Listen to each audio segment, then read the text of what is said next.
नमस्कार दोस्तों। आज हम बात करेंगे एक ऐसे घटनाक्रम की जो वैश्विक राजनीति को हिला देगा।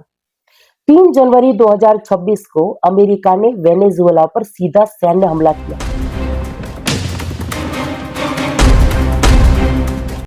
और राष्ट्रपति निकोलस मादुरो को कैद कर लिया। अब क्यों हुआ ये हमला, इसका पूरा इतिहास क्या है, रूस और चीन अब क्या करेंगे और इन देशों के राष्ट्रपतियों की भूमिका क्या रही, इस वीडियो में हम सब कुछ विस्तार से जानेंगे। तो चलिए आज के इस वीडियो की शुरुआत करते हैं और मैं हूं रीना सुथार और आप सभी का स्वागत करती हूँ इस चैनल में जिसका नाम है रीना सुथार ऑफिशियल चैनल। इस चैनल के माध्यम से दी गई जानकारी अगर आप सभी लोगों को पसंद आ रही हो तो लाइक और शेयर जरूर से करिएगा और चैनल को सब्सक्राइब भी कर दीजिएगा। चलिए इसी के साथ आज के इस वीडियो की शुरुआत करते हैं। देखिए, अमेरिका और वेनेजुएला के संबंधों का इतिहास 19वीं शताब्दी से शुरू होता है। 1835 में अमेरिका ने वेनेजुएला को मान्यता दी और 20वीं सदी के आधे हिस्से तक दोनों देशों के रिश्ते जो है काफी मजबूत थे। अब वेनेजुएला दुनिया का सबसे बड़ा तेल उत्पादक था और अमेरिका इसका मुख्य खरीदार। लेकिन सब कुछ बदल गया 1999 में जब यूगो चावेज वेनेजुएला के राष्ट्रपति बने। चावेज ने वामपंथी नीतियां अपनाई, तेल उद्योग का राष्ट्रीयकरण किया, गरीबों के लिए सोशल प्रोग्राम्स चलाए, लेकिन अमेरिका पर देखिए इंपीरियलिस्ट होने का आरोप लगाया। अब 2002 में चावेज के खिलाफ एक क्रूप अटेम्प्ट हुआ जिसमें अमेरिका का सीधा हाथ होने का शक जताया गया। अब चावेज की मौत के बाद 2013 में उनके जो उत्तराधिकारी थे निकोलस मादुरो वो सत्ता में आए। अब मादुरो के शासन में वेनेजुएला की अर्थव्यवस्था तकरीबन बर्बाद हो गई।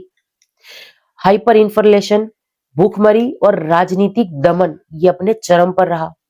अमेरिका ने 2017 में सैंक्शंस लगाए जो तेल निर्यात को रोकने के लिए थे।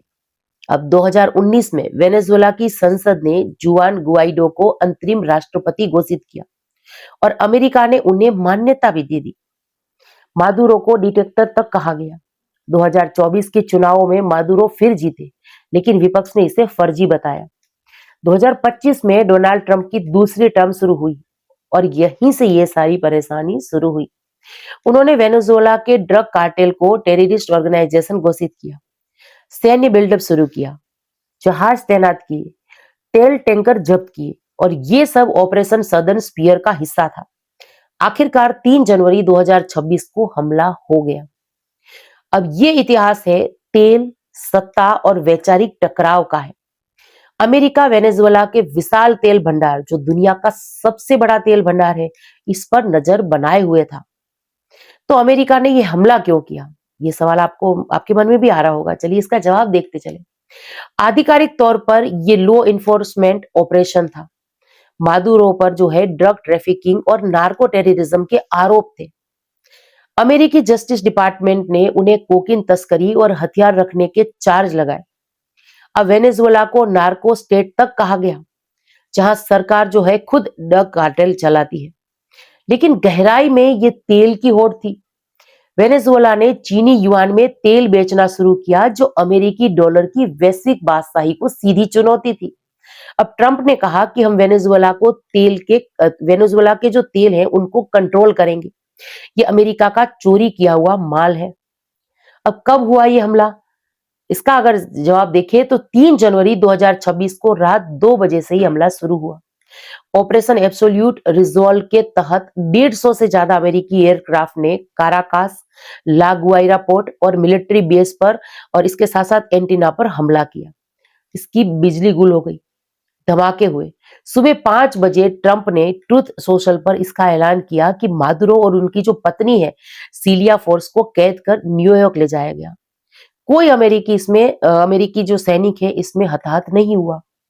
वेनेजुएला ने इसे किडनैपिंग कहा और उपराष्ट्रपति डेल्सी रोड्रिगेज ने इसको लेकर इमरजेंसी तक लगा दी। अब ट्रंप ने मॉन्रो ड्रॉकिंग का हवाला दिया। अमेरिका पश्चिम गोलार्ध में दखल दे सकता है, लेकिन अंतरराष्ट्रीय कानून का यह सीधा सीधा उल्लंघन था। अब जानते हैं कि इनकी मुख्य शख्सियतों के बारे में, यानी ये जो अभी आप हमले के बारे में सुन रहे हैं और इसमें 4 नाम जो मेन है, अमेरिकी राष्ट्रपति, वेनेजुएला के राष्ट्रपति, रसिया और चीन के राष्ट्रपति। अब इनके बारे में जानते हैं। सबसे पहले अमेरिका के राष्ट्रपति डोनाल्ड ट्रंप की बात करते हैं। 78 साल के जो ट्रंप है, बिजनेसमैन से राजनेता बने। 2017 से लेकर 2021 तक प्रेसिडेंट रहे। 2024 में चुनाव जीतकर 2025 में वापस सत्ता में आए। अब अमेरिका फर्स्ट नीति के चैंपियन जो तानाशाहों के खिलाफ सख्त है, उन्होंने कहा कि ये दुनिया के लिए जीत है। तानाशाही को संदेश यहाँ पर बताया गया। अब बात करते हैं वेनेजुएला के राष्ट्रपति की, जिनकी उम्र 63 साल है और ये एक पूर्व बस ड्राइवर थे और जो चावस के प्रोटेक्ट थे। 2013 से ये प्रेसिडेंट रहे। आलोचक उन्हें तानाशाह कहते हैं। चुनाव धांधली, विरोधियों की जेल, अब न्यूयॉर्क में हिरासत में, चार्जशीट पर ट्रायल होगा। उनकी पत्नी सिलिया फोर्स भी यहाँ पर कैद है। अब इंटरम प्रेसिडेंट अब कौन है? डेल्सी रोड्रिगेज, जिसके बारे में आज के इस वीडियो में हम बात कर चुके हैं। अब रूस के व्लादिमीर पुतिन की बात करें तो 73 साल इनकी एज है और 2000 से लगभग निरंतर ये सत्ता में है। सोवियत केजीबी बैकग्राउंड, यूक्रेन युद्ध के बाद वेस्ट के टारगेट है। वेनेजुएला को रूस ने हमेशा सपोर्ट किया, हथियार बेचे, कर्ज दिए। अब चीन की बात करूं तो चीन के राष्ट्रपति जो है सी जिनपिंग, 71 साल इनकी एज है। 2013 से ये चेयरमैन है। चीनी ड्रीम के architect, belt and road initiative चलाई इन्होंने। वेनेजुएला में अरबों डॉलर इन्वेस्ट किए और तेल के बदले लोन दी। अब सवाल यह है कि रूस और चीन वेनेजुएला के लिए क्या करेंगे? दोनों ने हमले की जोरदार निंदा की है। रूस के विदेश मंत्रालय ने इसे अत्यंत चिंताजनक और निंदनीय कहा है। पुतिन सरकार ने यूएन सिक्योरिटी काउंसिलिंग में 5 जनवरी को इमरजेंसी मीटिंग बुलाई। रूस ने वेनेजुएला को अरबों डॉलर के लोन और हथियार दिए थे। अब वो इन्वेस्टमेंट खतरे में है, लेकिन डायरेक्ट मिलिट्री एक्शन अनलिकली, क्योंकि रूस यूक्रेन में उलझा हुआ है। अब संभावना क्या बनती है? डिप्लोमेसी, यूएन में प्रस्ताव और साइबर आर्थिक जवाब, यानी इस तरीके से भी जवाब दिए जा सकते हैं।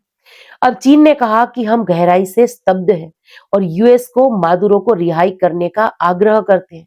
सी जिनपिंग सरकार ने इस पर वेनेजुएला में 60 अरब डॉलर से ज्यादा इन्वेस्ट किए तेल के बदले। अब इंफ्रास्ट्रक्चर हमला चीन के ताइवान दावों को प्रभावित कर सकता है। एनालिस्ट की अगर कहते हैं कि देखिए, यूएस को सिग्नल है कि वो कहीं भी दखल दे सकता है। चीन की कार्रवाई की अगर बात करें तो यूएन में वीटो, ट्रेड वॉर्स बढ़ाना या वेनेजुएला को और सपोर्ट करना, लेकिन ताइवान पर अटैक अभी भी दूर है, ये रिस्की हो सकता है। दोनों देश मिलकर मल्टीपोलर वर्ल्ड को मजबूत करेंगे, लेकिन तत्काल एक्शन डिप्लोमेटिक होगा। ये भी यहाँ पर सोचने वाली बात है। और इसी तरह की देश दुनिया से जुड़ी अपडेट के लिए इस चैनल को सब्सक्राइब करना मत भूलिएगा। इसी के साथ मिलते हैं अगले वीडियो में। जय हिंद।